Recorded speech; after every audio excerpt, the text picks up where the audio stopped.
call on Brother Morton to tell us about the Salvation Army of Davidson County here.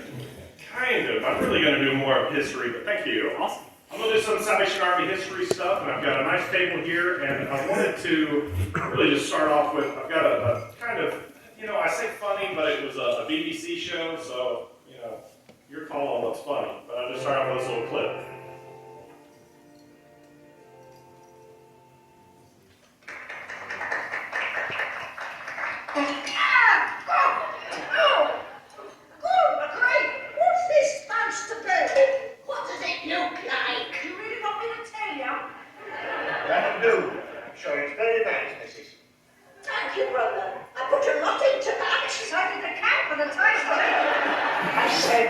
What's got into you guys? Anyone would think you were trying to poison us? Oh my God, are you trying to poison us? Now look here, you. What's the trouble? Why don't you ask Lucretia Ball to leave? You what? They don't like my soup, General. Why? What's wrong with it? Well, let's say that if I were a vet, I'd have had that horse put down weeks ago. Yes, weeks ago. There's no wrong with my soup. It's just full of herbs. Why? Herbs what? All right, you have your fun. Now, Sister Dorothy's only trying to do her best. Besides, I'm sure you're not that bad. You mean you haven't tasted it? Well, no, not yet, but this gentleman here seems to be enjoying it. Well, he'd enjoy a plate of paraffin with that one. What do you mean? You don't know? He's potty. Potty? Yeah, calm me down. Don't be silly. It's all right, he's deaf as a post, too. Can't hear a thing, can you, sunshine? Oh! You poor man. So there you go. There was a series that went on, let's see. It's called Hallelujah. Salvation Army BBC series. It lasted for about 2 seasons. Kind of funny. I don't get most of the regional jokes that are in it, but that's okay. But you can find that on YouTube. But Salvation Army originally, it's a church first, but it started in England in 1865, and so I just want to talk a little bit about some of the history that got us where we are today. And I showed my slideshow to my wife last night, and she said, "Wow, you've got 10 minutes? There's no way." So here we go. So first off, it started with a lady, at least in America, her name was Eliza Shirley. So we know the story maybe of William Booth, and he was a Methodist minister, and he just really felt a passion for preaching to the people that he felt like were the most lost, the people who weren't going to church, who didn't have, either feel welcome or feel like they even should go to church. And that was primarily alcoholics outside bars. So we would do open tent revivals outside bars to people who were either passed out or well on their way. Did you say it's a Methodist? At one of the open airs, this teenage girl and her family heard William Booth preaching and just felt the passion, really just a calling on her life to serve the Lord. And so at 15, she said, I want to be a Salvation Army officer. So back then, the seminary was 2 weeks long, right? So they said, you're going to learn on the job. So she goes to the training, and she gets her first appointment at 16, and she goes up there, and there is nothing Salvation Army. So she's up there by herself with a uniform, preaching, and the food that they ate is the food that people threw at them while they're preaching. So just at 16, it just blows my mind. So then her parents got moved, or decided they were going to move to Philadelphia, and they left her in England, continuing to work for the Salvation Army. And at about 17, she got a letter from her dad saying, hey, you should come to America. There's people here that need Jesus too. So why don't you ask the General Booth if you can come on over? And so she went before William Booth, and he gave his blessing for her to go at 17 to go start the Salvation Army in America. And she did, and that's how we got started. And at least in America. So once again, it was more of a British, and then it kind of went into some of the colonies. I'll talk about that in a second. But a lot of it really started not just from William Booth preaching outside of pubs and bars, but was this idea that as he walked around town, he noticed that the horses that were the cab horses, He knew that they had, if they got sick, they were taken care of. If they didn't have to worry about where they were getting food from. They were given a place to sleep, and they were given a job. And his idea was, that quote there is, how much more important that we provide care for mankind if we're going to take this good a care of a horse. And that was the standard. And so he said, that's it. We have to create this idea, and they called it the Cab Horse Charter. And it's this picture I've got this framed over here, and I've got his book as well. He wrote a book called In Darkest England and the Way Out in 1890. And there was this idea that it's just in that picture that we need to give people an opportunity to, really a threefold, which is to give them a place to eat and give them some work to do so that they can get themselves back on their feet. Give them a place to sleep, have them not worrying about what should be basic human needs, so that people can actually get out of the depths that they're in and become a part of society again. So he had this idea, he called it the city colony, where there'd be these urban workshops, a farm colony, which would be out of the city, and the idea was that they would, people that were in need would be given an opportunity to go to the farm and learn how to farm and be self-sufficient, and then lastly to spread out outside of England, because this is something that's needed everywhere. And so it went to all the former and current British colonies. So it went to Australia, India, made its way over into Europe, Africa, and then, as we saw from Eliza Shirley's story, also into America. But just an amazing thing that all started in 1865. And some of that flowed on to, not just giving people an opportunity, but really paved the way as a very popular back in the 1880s and 90s was the really passionate social justice. And so one particular story was this problem that was happening amongst matchstick makers. And primarily there was a strike in 1888, and William Booth he saw the terrible working conditions, and so he decided, we're going to make a Salvation Army match factory to show people, healthier standards, better wages, better hours, and all of this, just as an idea to bring awareness to social justice. Quickly found out that he could not make it profitably, which is but the point is, it drew attention and it got legislation and public awareness to make a difference. And so in that light, it actually did do us a lot of good, even though the match factory didn't last too long.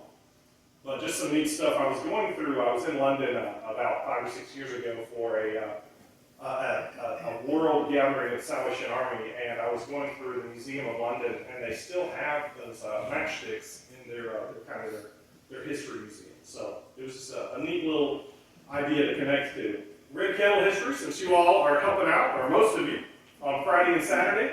This is a picture of my great-grandfather ringing bells down in Gastonia in the snow, and we're going to be in the 70s, right? So, oh well. But it started in San Francisco in 1891 that this Captain McPhee had this idea that he wanted to feed 1,000 people Christmas Day. So he remembered back when he was in England that there used to be a pot that was put out at the docks, and people would just throw money in to take care of the needy. And so he decided to do the same thing, and sure enough, he raised money, and the idea was that the signs, and you can see there, it says, keep the pot boiling. And that was the idea, and that's why it's a kettle, it's a soup pot. And so the idea is 6 years later, 150,000 people across America were helped through the one Thanksgiving meal.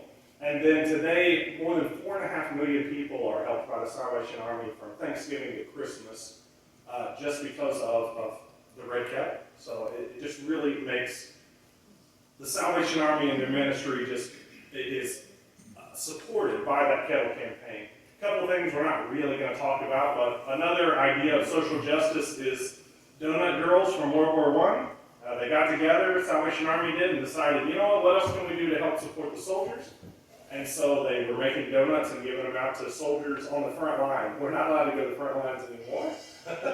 But, just some old people deciding, I want people to know that they're loved and they're thought of and they're missed, and that the Lord is leading these people to heaven. So then we got Joe the Turk, which is not his real name, but nobody could pronounce his name, and so he said, you know what, just call me Joe. But he was a Salvation Army, an alcoholic who heard an open air, and it just really converted his life, and so then he started being very flamboyant about the way that he expressed really his salvation and the opportunity to be saved to others. And so Salvation Army changes lives. So, yeah, I'll skip this one. Salvation Army flies have been to the moon. We do emergency disaster services. I'm kind of running out of time, but we've been doing that for 121 years or more. Started back in Galveston with that hurricane in 1900, and we've been doing disaster services since then with a lot of our other partners. We'll skip that grocery store. Boys and Girls Club we've got here in Thomasville. That's a partnership that started back in 1960. And a lot of the programs that we start and that we do, it's the idea that, you know, if we're dealing with people in the soup kitchen, if we're dealing with people and their addiction problems, maybe rather than dealing with it just when they're adults and they have the problems, let's try to steer them on the right path as youth. And so we got together with Boys and Girls Club of America to create that youth development for youth throughout America. And so we've got 3,400 clubs in America, and over 4 million youth are going through those programs to just give them an opportunity to have a safe place to go, to know that, you know, they're around people that care about them, and I know that it works. So it's just wonderful to see kids' lives change. And that's over at Hasty Elementary School, just kind of on the back side of that school here in Thomasville. We're looking to expand and maybe open up a couple more clubs in the next couple of years throughout Davidson County. We'll just see how that goes, but just a great program. And then down in Lexington, we've got that soup kitchen. Not every day is like that opening clip with the BBC, but some days it feels like it. They don't like what they smell. But we're working on a building campaign there to double the feeding capacity. All of that grayed out area will be added onto, or is the original, and all the clear space is the new stuff. But it'll increase the meals served, and we've got already working on partnerships with the community college and other groups to come in and use our kitchen to feed those who are in need to come through it. And I think the next phase of that building project is that DC First Hope, the not medical ministries, but crisis ministry, what's his old name? The shelter. Anyways, the shelter downtown Lexington is going to be moving next door, and so we'll be the feeding program for the shelter and anybody else who's in need for that. So that's kind of the growth that's happening in Lexington also. All right, so that's a little bit more than 10 minutes, not too bad, but does anybody have any questions? How many youth do you serve in Thomasville? Right now, unfortunately with COVID, we have, I think, about 90 on our register, and then we have about 60 that actually regularly come in. And we pick up at schools and everything. Ray, I want to just say, Roger and Betty and I were working the pumpkin patch at Memorial Church back a month or so ago. Yes. And the Salvation Army bus pulled up, and those kids got out, ran the pumpkin patch. It's been around a lot of kids for a lot of years. They were the most well-behaved, mannerly of any group that I've ever seen. I mean, we were just really shocked by how good they were. They gathered for the picture, they stood in line, they all bought a pumpkin, but it was just a great thing to see how mannerly and well-behaved those kids were. Well, thank you. We only took the good ones. You know, it's great, the Boys and Girls Club program. It really is amazing to give kids an opportunity to go and really to experience all that's out there. Because a lot of times when they're in the situations that they're in, they don't get exposure to the things that, you know, maybe we all grew up doing. And another thing that we've been doing is we've taken a 2 Panthers game. The Panthers won one of them. They lost the other one, but the kids still had a great time. And so the Panthers are a huge partner with that, and a lot of other groups and businesses, local businesses come out and help, and they do stuff. And I know we had inflatables that were sponsored, a great event there. So just it's a great opportunity for you as a business or a group, Sunday school, whatever, to go and be a part of these kids' life. And you know, I've had 2 kids. They're in college now, and one of my favorite parts is that I don't have to have kids anymore. So, which means that I can just go play with somebody else's kids and then leave, right? And I think that's the opportunity that the Boys and Girls Club gives us to go and enjoy the good parts of playing with kids and then realizing that you don't have to take care of them. So, But it's just a great place if you ever want to go see and watch them just having fun and playing. It's a small facility, and they do amazing, especially during COVID, to transform and keep the kids safe and just to really take care of that space. So, yes? Blood and fire. Yes. So the blood and fire is about the blood of Jesus and then the sanctifying fire of the Spirit. And that's the idea. So for blood and fire, it's on the flag, and you'll see it on other stuff. And it used to get confused a little bit about what blood and fire stood for, but that's what it stands for. And that's what the salvation part of Salvation Army is all about, is the idea that not only does Jesus save us, but the Spirit cleanses us, right? And just really restores us and gives us a new life. Oh, was that a good answer? Or is that, was that a test?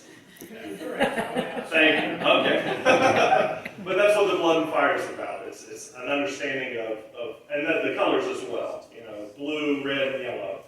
Standard colors for holiness of God, the purity, the fire, the blood.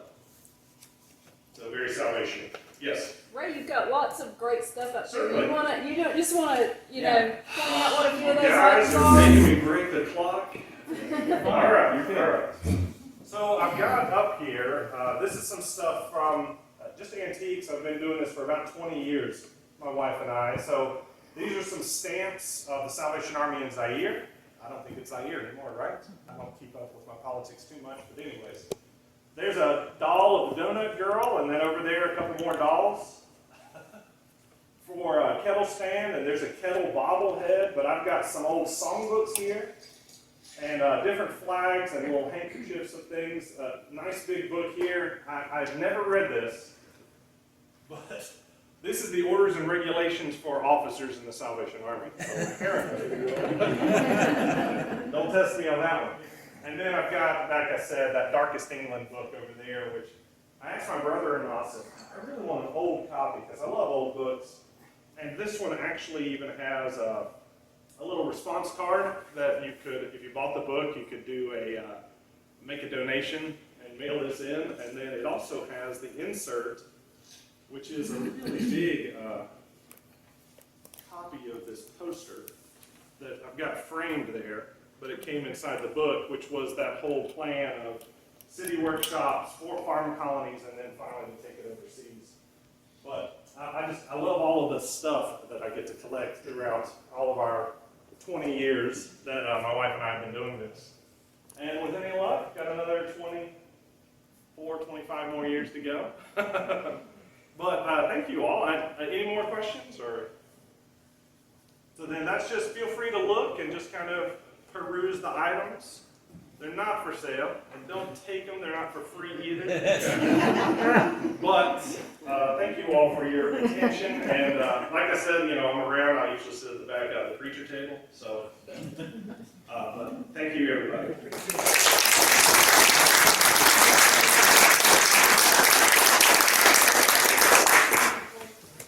Thanks, Ray. Growing up in school, my least favorite class was history. I was just horrible at it. I couldn't remember the dates or anything. It was just my thing. But since Stan and Ray have gotten me introduced to history, it's not like one of the neatest things to